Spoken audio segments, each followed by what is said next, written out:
पूर्व में ध्रंस गति के दुखों को यहाँ पर जाना था। कल प्रारंभ किया था 9वीं कारिका के माध्यम से।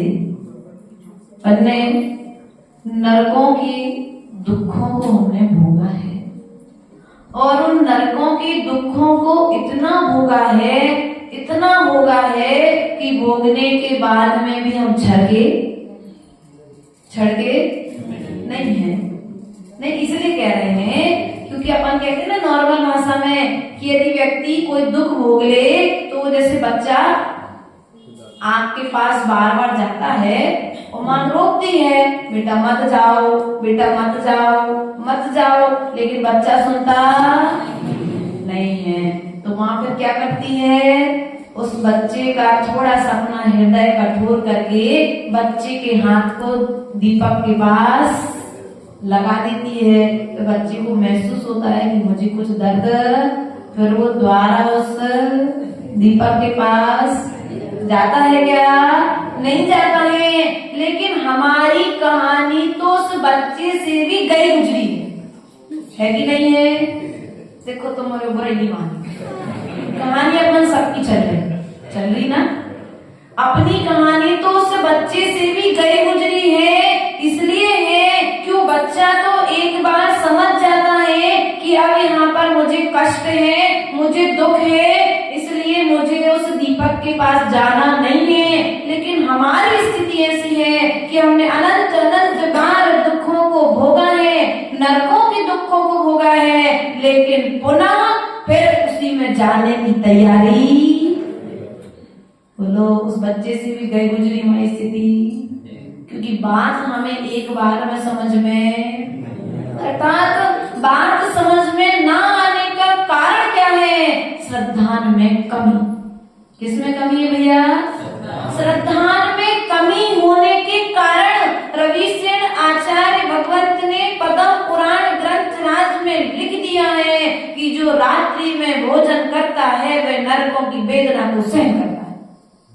भैया तो श्रावक कुछ क्या कहते हैं, दीपेश भैया जैसे पढ़े लिखे श्रावक कहते हैं कि भैया भूख तो आज लगी है, जब नरकों में जाएंगे जबकि जब से देखेंगे अगर आज ही भूख के मारे मर जाएंगे तो क्या होगा। ऐसी भी बात कहने वाले लोग भूख के मारे तो आज मर जाएंगे और तुम आगे की बात करते हो। भैया नहीं, सावधान रखो, यदि तुम्हें नरकों के दुखों का ज्ञान होगा और जब ज्ञान होगा तो डर होगा और डर जब होगा तो पाप छूट जाएगा। पाप को यदि छोड़ना है तो पहले हमें उस पाप के फल का ज्ञान होना अनिवार्य है कि नहीं है। 7 व्यसन जो हमने किए हैं ये सत्य व्यसन हमारे नरक का कारण है। पर स्त्री गमन, चोरी, अनछना पानी, रात्रि भोजन, वैश्यागमन, मद्य मांस मधु का सेवन और तो और माता जी कह रही हैं सबसे बड़ा कारण यदि कोई नरक का है तो वह कौन है, परिग्रह। जब माता जी ने बताया तो उमा स्वामी तो माता जी के पूर्व में बता के चले गए, बहवा रंभ परिग्रह, बहवा रंभ परिग्रह तो नारकस्या युषा, अर्थात जो परिग्रह करने वाले जीव हैं वे नरकों में जाकर के दुखों को भोगने वाले। अभी तो 1 HB का कमरा है, 2 HB का भैया, अभी तो एक ही प्लाट है, 2, 3, 4 प्लाट होंगे तो थोड़ी सी संतुष्टि, 4 के लोगों के बीच में बैठेंगे तो थोड़ा अच्छा क्यों लगेगा, क्योंकि तुम्हारे मान की पुष्टि वहां पर होगी, तुम्हारे लोभ की संतुष्टि वहां पर होगी। 4 लोगों के सामने तुम्हारा नाम, ध्यान रखना, जो नाम की चाह रख रहे हैं वे अपने नाम को स्वयं बदनाम कर रहे हैं। यहाँ पर तो तुम्हें चंद्र एक बूंद तिलक तुम्हारे मस्तक पर लग जाएगा, लेकिन ध्यान रखना जो इच्छा तुमने की है वह इच्छा तुम्हारे लिए भविष्य में जाकर के दुख को देने वाली है।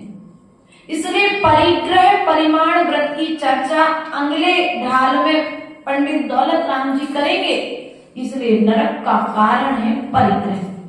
नरक का कारण क्या है, बोलो तो, किसके पास है?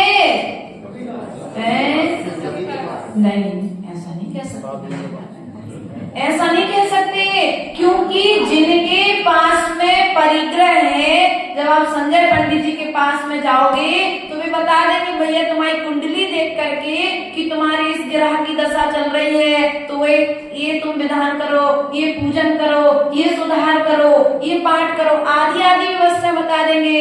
लेकिन आचार्य भगवंत उमा स्वामी कहते हैं कि ये जो ग्रह दशा है ये किनकी चलती है, ये उनकी चलती है जिनके पास में परिग्रह है, और जिनके पास में परिग्रह नहीं है उनके लिए कोई ग्रह के उपाय करने की जरूरत।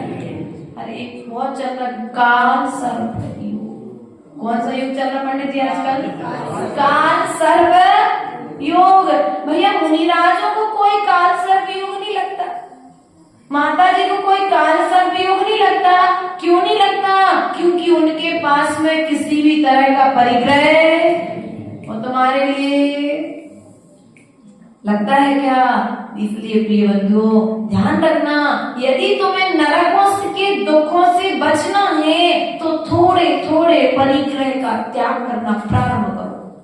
घरों में गोदरेज भरी रखी है, लेकिन फिर भी नई साड़ी, नए कपड़े, सोना चांदी आदि आदि सामग्रियों का परिग्रह। इसलिए ध्यान रखना प्रिय बंधुओं, हमें अपना यदि विकास करना है तो हम उन सामग्रियों को संग्रहित करके रखें जिन सामग्रियों से हमारा मोक्ष मार्ग बढ़ सके। पता है ये दोनों आर्य का माता जी जो हमारे पास है, शिष्य के लिए भी आचार्य भगवंत ने सामग्री कहा है। क्या कहा है? मूलाचार्य ने, भट्टकीय स्वामी ने और भगवती आराधना में शिवकोटि स्वामी ने सामग्री कहा है शिष्य के लिए। काय की बोलो तो, शिष्य किसकी सामग्री है? गुरु के लिए मोक्ष की सामग्री हो बेटा प्रार्थना। हमारे लिए काय की सामग्री हो? मोक्ष की सामग्री हो। यदि मोक्ष मार्ग के अनुरूप कार्य करोगे, हमारी साधना में सहयोगी बनोगे, तो हमारे लिए मोक्ष की सामग्री बनोगे। और हमें यदि तुम्हारे निमित्त से कोई संकलेश हो गया तो संसार की सामग्री। इसलिए ध्यान रखना, आचार्य भगवंत ने शिष्य के लिए मोक्ष की सामग्री कहा है। और हमारे पास जो सामग्री है, और तो और श्रावक ऐसा भी कहते हैं, भैया हमारे पास तो एक घर में तनक सी जिनवाणी है, महाराज जी माता जी पास तो परिग्रह है, उनकी कछु सीमा। इतने सारे शास्त्र लेके चले, तुम्हें शास्त्र तो दिख रहे हैं, वे मोक्ष की सामग्री है। तुम्हें परिग्रह नजर आ रहे हैं, हमें मोक्ष की सामग्री नजर आ रही है, कर्म निजरा के साधन नजर आ रहे हैं। देखने की दृष्टि में फर्क। इसलिए ध्यान रखना, कभी साधु के पास में शास्त्र देखो तो कभी ये मत कह इतने सारे शास्त्र अभिनय होगी। नहीं, साधु को पता नहीं किस तत्व का विवेचन किस समय पर करना पड़े, क्योंकि अभी साधु वो कोठ रिद्धिधारी मुनिराज तो है नहीं कि जैसे कोठे में बीज धान रखे रहते हैं और जब जिस चीज की जरूरत पड़ती है निकाल लेते हैं। इतना क्षयोपम नहीं है। तो साधुओं को अपने पास में ज्ञान के उपकरण अर्थात मोक्ष सामग्री के रूप में अपने पास शास्त्रों को रखना पड़ता है। इसलिए प्रिय बंधुओं, हमारे पास में जो परिग्रह है, वह परिग्रह तो हमारे संसार को बढ़ाने वाला है। लेकिन साधु के पास जो साधन है, शास्त्र है, पिच्छी है, कमंडल है, वे सब मोक्ष की सामग्री है। क्या है? शिष्य जो है वे मोक्ष की सामग्री है। इसलिए ऐसी मोक्ष की सामग्री का सम्मान करने का सौभाग्य यदि मिल जाए तो समझ लेना तुमने अपने मोक्ष जाने का बीज बो दिया है। परिणामों को खराब मत करना, क्योंकि हमें नरकों की वेदना से बचना है। वहां पर हजार हजार बिच्छू जिस प्रकार से डसते हैं, उस वेदना से हमें बचना है। एक बिच्छू ने काटा कभी भैया बचपन में? बड़े भैया कौन को काटो? पवन जी को काटो। हम समझ गए थे आप ही को काटोगे है ना। और जब पवन जी को बिच्छू ने काटा तो कैसा दर्द हुआ था पवन जी? अनुभूति भी आप ही बता सकते हैं। वेदना को अपने मुख से, एक बिच्छू ने आपको काटा, आप उस वेदना को अपने मुख से नहीं कह सकते हैं। उसी प्रकार से पंडित दौलत राम जी कहते हैं, नरकों में हजार बिच्छू, कैसे? एक तो नहीं, हजार हजार बिच्छू एक साथ में काटते हो। ऐसा दुख भूमि के स्पर्श मात्र से होता है। इसलिए प्रिय बंधुओं, हमको नरक में बोलो तो चल रहे हैं। लोहा चल भी नहीं, टिकट करवा देंगे बड़े भैया। शिखर जी की टिकट तो बहुत कराई है, लेकिन नरक की टिकट करना है कि नहीं करना है? माता जी कह रही हमारा तो रिजर्वेशन हो गया, लेकिन माता जी रिजर्वेशन तो हो गया है, लेकिन अभी भी अपने लिए भी पुरुषार्थ करना। रिजर्वेशन हो गया, इतना सोच करके मात्र हाथ पर हाथ रख करके मत बैठ जाना। अब मत सोचना कि अब तो हमारा पक्का हो गया स्वर्ग जाना, हमारा पक्का हो गया सिद्धालय जाना। नहीं, जब तक तुम घर से चलोगे नहीं, ट्रेन में बैठोगे नहीं, बैठने के पश्चात में दूसरे स्टेशन पर उतरोगे नहीं, तब तक तुम शिखर जी पहुंचोगे। उसी प्रकार से गुरुदेव ने तुम्हारे लिए मूल गुण तो प्रदान कर दिए हैं, लेकिन स्वाध्याय आदि जो हमारे सठ आवश्यक कर्तव्य बताए गए हैं, यदि उन सठ आवश्यक कर्तव्यों के लिए चाहे साधु हो चाहे श्रावक हो, निर्दोष तरीके से जब तक पालन नहीं करेगा, तब तक वह स्वर्ग और सिद्धालय तक पहुंचने वाला नहीं है। इसलिए प्रिय बंधुओं, अपने आवश्यक कर्तव्यों को प्रति जागृत रहो। हमने कल कहा था माता जी से कि बेटा साधु को इतना सावधान रहना चाहिए जैसे बॉर्डर पर खड़ा सैनिक। क्या अपन सामान्य श्रावक अपने भारत देश में विचरण कर रहे हैं, अपन को कोई तकलीफ है क्या? नहीं है ना। अपन को कोई सावधानी बरतनी पड़ रही है? नहीं बरतनी पड़ रही। लेकिन बॉर्डर पर खड़ा सैनिक पलक झपकता है तो उसके पूर्व में भी वो बहुत सावधानी रखता है, पता नहीं किस ओर से आक्रमण हो जाएगा। उसी प्रकार से श्रावक अपने कर्तव्यों को करना भूल जाए तो भी कोई उतनी दिक्कत नहीं है, लेकिन हम जिस पद पर आकर के विराजमान हुए हैं, यदि इस पद पर आकर के यदि हम कोई प्रमाद करते हैं तो ये तो सीधा हमारे लिए दुर्घटना का कारण बनेगा। क्योंकि जो बॉर्डर पे खड़ा सैनिक है वह साधु की तरह है, वो जो नगर में विचरण कर रहे हैं वे श्रावक की तरह हैं। इसलिए प्रिय बंधुओं, यदि तुम्हें अपने जीवन को संभालना है तो प्रतिपल सावधानी रखो, क्योंकि मुझे नरकों में जाना, बोलो तो जितनी बार बोलोगे उतनी बार नरक नहीं जाओगे। भावना तो भाई लो, यदि हो इच्छा तो दबी डांट से कहना कोई बात, बड़े भैया आपने तो सुनी होगी बड़ी बुआ सी बात, कछु बात कहने हुए कछु गलती गलती तो दबी डांट से धीरे से। हमने ऐसा सुना घर में शब्द, जो कछु कहने स्पष्ट कहो, दबी डांट से बात, अर्थात धीरे से मत कहो, जो है तो सामने स्पष्ट रूप से प्रस्तुत करो। इसलिए प्रिय बंधुओं, हमारे द्वारा संसारी जीव के द्वारा क्या होते हैं? अनंत अनंत तरह के अर्थात बहुत सारे प्रकार के पाप होते हैं और उन पापों का फल हम जीवों को भोगना पड़ता है। एक सेठ की कहानी आती है परिग्रह के विषय में। एक सेठ के घर में बहुत सारा सोना चांदी था, लेकिन फिर भी वह दिन रात मेहनत करता था, मेहनत करके सोना इकट्ठा करता था। एक दिन वह बहुत दुखी राज दरबार के बाहर में बैठा हुआ था और उसी समय राजा का निकलना हो गया। और जैसे ही राजा का निकलना हुआ तो उसने राजा को यथायोग्य विनय की। राजा ने उससे पूछा कि सेठ आपके दुख का कारण क्या है? क्या पूछा राजा ने? आपके दुख का कारण क्या है? उसने कहा मुझे कोई दुख नहीं है, मेरे पास सब कुछ है, लेकिन फिर भी मैं थोड़ा सा परेशान हूं।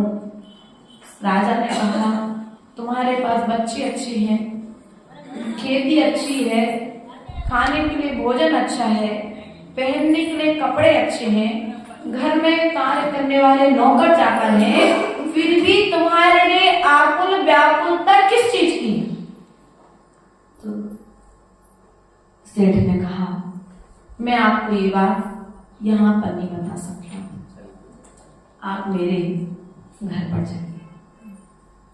वो अपने राजा को अपने घर पर लेकर के जाता है और जैसे ही राजा को अपने घर पर लेकर के जाता है तो उसने जो बचपन से लेकर के 55 की उम्र तक जो परिग्रह इकट्ठा करके रखा था वो सब परिग्रह दरवाजा खोल करके दिखा देता है। राजा देख करके अवाक रह जाता है कि इतनी संपत्ति तो हमारे राजकोष में भी नहीं है। फिर राजा प्रश्न करता है सेठ तुम्हारे पास इतनी संपत्ति है, उसके बाद में भी तुम परेशान क्यों हो? तो सेठ कहता है कि राजा ये जो तुम बैल देख रहे हो ना, बस इस बैल का जोड़ा बन जाए। क्या सोने का बैल था उस सेठ के पास, उस बैल का सोने का दूसरा बैल और बन जाए, इसका जोड़ा बन जाए तो मैं सुखी।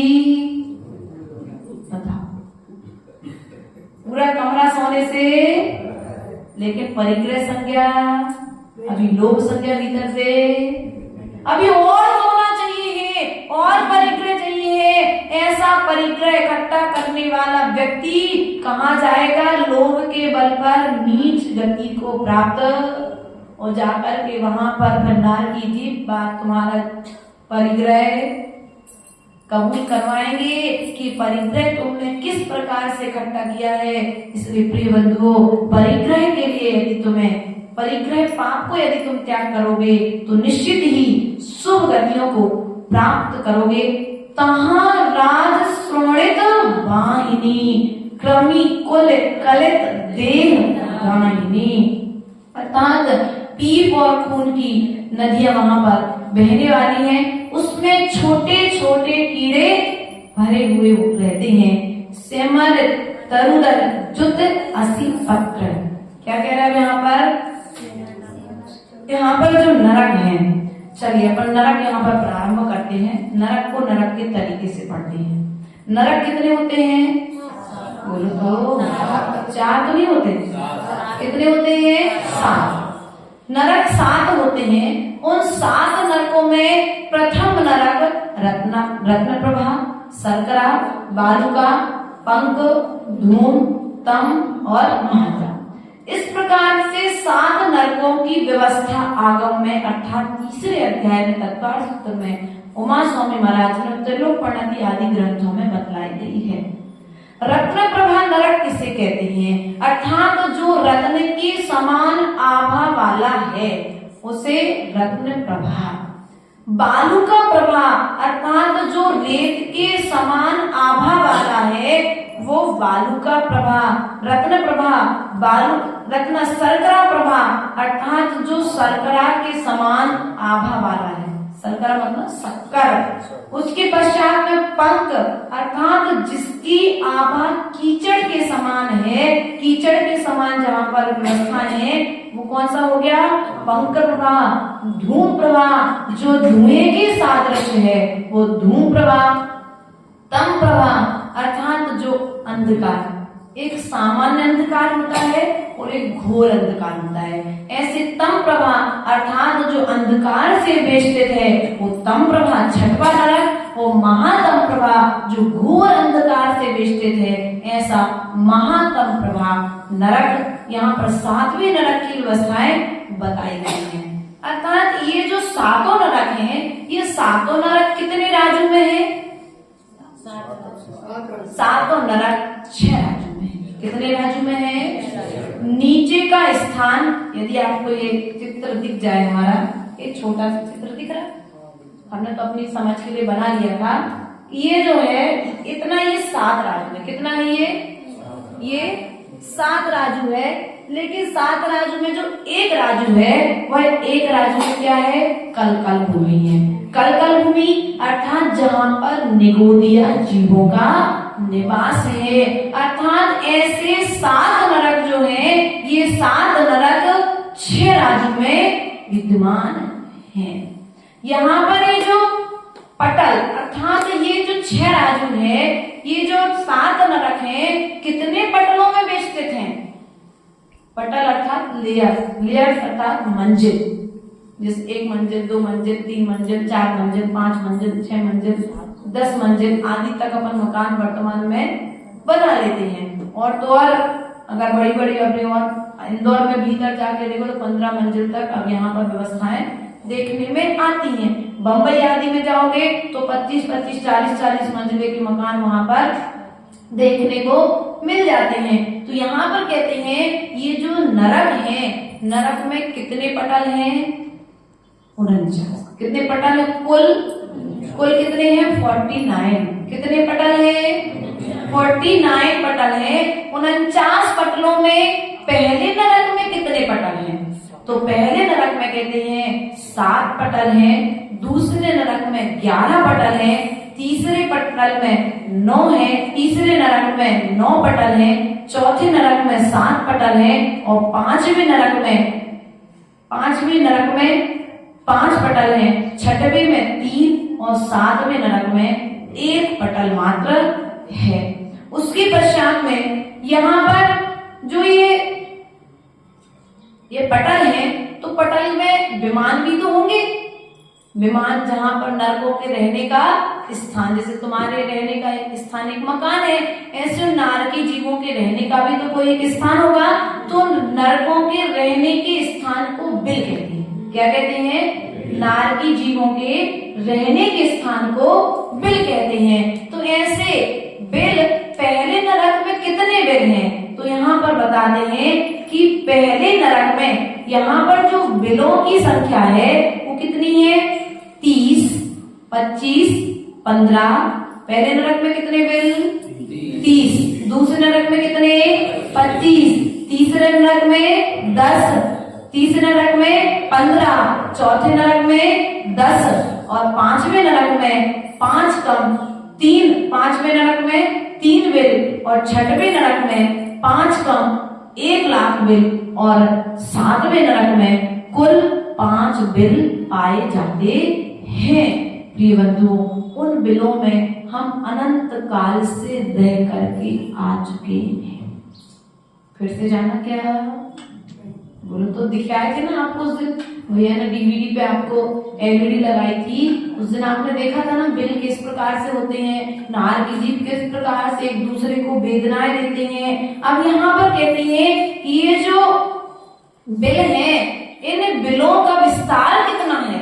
तो यहाँ पर कहते हैं कि जो बिल है पहले नरक के विस्तार 1,80,000 योजन। 1,80,000 योजन। दूसरे नरक के बिलों का विस्तार 32,000 योजन। तीसरे नरक का 28,000 योजन। चौथे नरक का 24,000। पांचवें नरक का 20,000 और छठवें नरक का 16,000 और सातवें नरक का 8,000 योजन है। इस प्रकार से हमें जानना चाहिए, क्योंकि विस्तार जब तक हमें ज्ञान नहीं होगा, क्योंकि रहना तो अपने को है। देख तो ले भाई कितने बाई कितने का फ्लैट वहां पर व्यवस्था है, तो देख तो ले एक बार। जाएंगे तो अपन, क्योंकि रात में खाना छोड़ेंगे नहीं, क्योंकि नौकरी करते हैं ना माता जी, टाइम नहीं मिलता, रात के भोजन छोड़ नहीं सकते। अब रात को जब लेट आते हैं तो सुबह से अभिषेक भी नहीं कर पाते भगवान का, है ना। फिर उसके पश्चात में जब अभिषेक करने के लिए नींद नहीं खुलती तो आहार दान भी नहीं दे पाते हैं। आहार दान नहीं दे पाते हैं तो फिर थोड़ा और लेट हो जाते हैं। तो जब प्रवचन सभा होती है तो उसमें भी हम नहीं आ पाते हैं। अब जब तुम ये सब धर्म के काम नहीं करोगे तो कहाँ जाओगे? बोलो तो, पूरे कॉन्फिडेंस के साथ बोलो ना, कहाँ जाओगे? डाउट है क्या अभी भी? इतना सब कुछ करने ना नहीं करोगे तो नरकों में जाओगे, और यदि ये सब कुछ करोगे तो कहाँ जाओगे? तुम सब तो देखो भैया स्वर्ग जाने वाले हो। जितने मंदिर में बैठे जीव हैं ये सब भव्य जीव हैं। ध्यान रखना, व्यवहार की अपेक्षा से समझना। जब अपन कर्मकांड आदि क्रियाएं लगाए, उसमें लगाएंगे, व्यवस्था बनाएंगे सिद्धांत की व्यवस्था में, तो उस व्यवस्था में हमको भी बाहर कर देंगे। इसलिए ध्यान रखना, व्यवहार की अपेक्षा से तो हम वर्तमान में अभी भव्य जीव हैं, और भव्य जीव जो है वह देव शास्त्र गुरु की पूजन करेगा, उनकी क्रियाओं में सम्मिलित होगा, और जो सम्मिलित होगा वह एक दिन सिद्धालय में निश्चित ही पहुंच जाएगा। थोड़ा सा कठिन लग रहा है, ऐसा चेहरे बता रहे हैं। देखो जाना और रहना तो हमको है ना, तो व्यवस्था तो समझनी पड़ेगी। या फिर जाना नहीं है तो फिर व्यवस्था समझ लो कि हम इतने बड़े विस्तार में रह करके आ गए हैं। कितनी बड़ी जगह में रह करके आए, योजनों में वहां पर व्यवस्थाएं थी। एक कोस कितने योजन, कितने किलोमीटर का होता है? एक कोस कितने किलोमीटर का? 3 किलोमीटर का। एक योजन 12 किलोमीटर का। अर्थात ऐसे योजनों में, अर्थात 1,80,000 योजन पूरा नरक बिल था। उसमें भी अपन एक बिल में कोई में, जैसे चूहा का बिल है ना, इधर उधर सांप का बिल है, आदि आदि स्थान अपन देखते ना, चींटियों के बिल रहते, ऐसे बिल अपने भी वहां नरकों में। ये क्या है? मनुष्यों का रहने वाला बिल तो है ये। क्या है ये? अब तुम इसको मकान कहते हो, घर कहते हो, लेकिन ऐसे ही रहने के स्थान को वहां पर बिल कहा गया है। अब वहां पर जो मिट्टी है, नरकों में जो मिट्टी है वो कैसी है? वो ऐसी मिट्टी है, वो इतनी दुर्गंधित मिट्टी है कि यदि उस मिट्टी की दुर्गंध हमारे समक्ष, यदि हमारे घ्राण इंद्री का विषय बन जाए तो उस मिट्टी की गंध से व्यक्ति का तत्काल मरण हो जाए। इतनी मतलब विषैली मिट्टी है। अर्थात प्रथम नरक की जो मिट्टी है, यदि उसकी गंध 1 कोस तक पहुंच जाए तो 1 कोस में रहने वाले व्यक्ति अर्थात 3 किलोमीटर के एरिया के व्यक्ति क्या हो जाएंगे? मरण को प्राप्त। उसी प्रकार से दूसरे नरक में आधा कोस बढ़ा करके 1.5 कोस, तीसरे नरक में 2 कोस, चौथे नरक में 2.5 कोस, 5वें नरक में 3 कोस, 6वें नरक में 3.5 कोस और 7वें नरक में 4 कोस के हिसाब से व्यवस्था है। इसलिए प्रियवृंदो, यहाँ पर यदि कोई दुर्गंध आ रही है ना तो उससे घृणा मत करो, उसको मतलब उसमें गिलानी करके कर्म बंध मत करो। क्योंकि जब नरकों में थे ना तो जितनी बदबू आज आ रही है ना उससे कई गुनी बदबू हम सहन करके आए हैं, लेकिन फिर भी वहां से भाग नहीं पाए। वहां से भाग, क्योंकि वहां पर हमने कल बताया था आत्महत्या की व्यवस्था तो है। जैसे भी है, जैसे लड़की का पारीकरण हो गया, विवाह हो गया, अब विवाह के बाद में पति जैसा मिले सो तुम्हें वैसा वहीं पर रहना पड़ेगा। ये आज से 20-25 साल पहले की व्यवस्था थी। जैसा मिला सो वैसा रहो। ऐसे नरकों में भी है कि भैया एक बार बस तो वहां पहुंच गए, अब वहां पर तुमने जैसे जैसे कर्म किए हैं सुन कर्मों को फल को भोग करके तुम्हें जैसे रहना सो वहां पर रह जाओ। स्वतंत्रता नहीं है। यहाँ तो तुम सुख से बैठ सकते हो, सुख से सांस ले सकते हो, एक दूसरे की सुख से चुगली कर सकते हो। देखने वाला सुनने वाला भी कोई, अब हम सोचते हैं कि हम यहाँ एक दूसरे की चुगली कर रहे हैं, उसको कोई देखने सुनने वाला। ध्यान रखना, ये जो चुगली करना है, निंदा करना है, ये तुम्हें कर्मों से बांध रहा है, नीच गोत्र का बंद करा रहा है। हम सोचते हैं पीठ पीछे सामने वाले की जो निंदा कर रहे हैं ना, बुराई कर रहे हैं ना, वह निंदा तुम्हारे लिए निंदनीय बना देगी। अच्छा, आचार्य गुरुदेव कहते हैं पर निंदा, पर अर्थात पर वाला पक्षी बना देगी। परिंदा क्या बनना है आपको? परनिंदा करो तो परिंदा बन जाओगे, परनिंदा करोगे तो नीच गतियों में जाओगे, नीचे कुलों को प्राप्त करोगे, नीच गोत्र का बंद करोगे। इसलिए प्रिय बंधुओं, प्रयास और पुरुषार्थ करो कि परनिंदा से हमें बचना है। अर्थात अपन कहते ना, जिया कब तक उलझेगा, पढ़ते ना मन दीपेश, जिया कब तक उलझेगा संसार विकल्पों में, जिया कब तक उलझेगा संसार विकल्पों में। कितने भव बीत गए संकल्प विकल्पों में, जिया भव तक उलझेगा संसार विकल्पों। गाने में तो कितना अच्छा, बिल्कुल सुबह से लेके शाम तक है ना, सुनते रहो और गाते रहो। लेकिन हम नड़दा तो कहीं से, जहां से बह रहा हो तो कहीं से, हम जो करते आ रहे थे वही कार्य।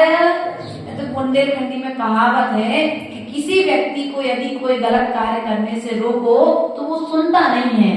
जिन स्वभाव वाले जो होते हैं, तो वहां पर कुछ कहावतें प्रसिद्ध हैं। एक तो कहते हैं तुम नर्दा जहां से बह रहो उनको तहीं से बह भैया, सो उनसे कछु कैसे फायदा नहीं है। दूसरी कहावत ऐसी है कि इस कुत्ते की पूंछ 12 साल तक यदि पुगरिया में डालो तो निकालो तो कैसी निकलेगा, बोलो तो। लेकिन तुम ऐसे